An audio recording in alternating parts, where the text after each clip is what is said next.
नमस्कार, आपण पाहत आहात सह्याद्री न्यूज, आवाज महाराष्ट्राचा।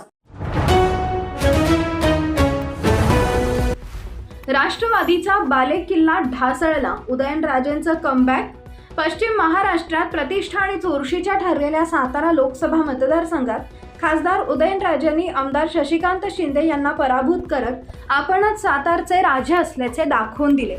त्यामुळे भाजपला दुसऱ्या प्रयत्नात का असेना सातारा मतदारसंघात कमळ फुलवता आले, तर राष्ट्रवादी काँग्रेस शरदचंद्र पवार पक्षाला तुतारी वाजलीच नाही। या पराभवाने राष्ट्रवादीचा बालेकिल्ला ढासळलाय। लोकसभेची निवडणूक जाहीर झाल्यापासून सातारा मतदारसंघ चर्चेचा विषय ठरला, कारण महायुतीत मतदारसंघ ताब्यात घेण्यासाठी रस्सीखेच झाली। शेवटी भाजपने जागा ताब्यात घेत उदयनराजे भोसले यांना मैदानात उतरवले, तर महाविकास आघाडीत राष्ट्रवादी काँग्रेस शरदचंद्र पवार पक्षाकडे मतदारसंघ होता।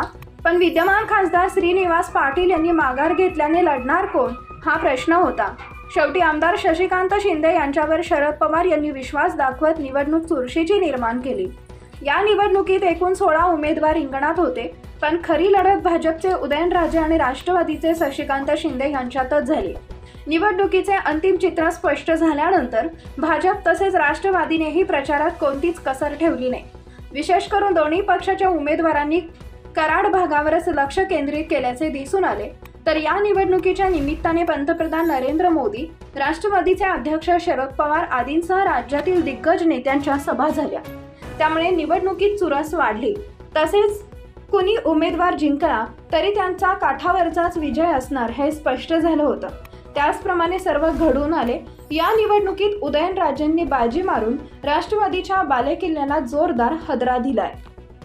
सह्याद्री न्यूज आवाज महाराष्ट्राचा विशेष प्रतिनिधी नौशाद अमीन सय्यद, सातारा।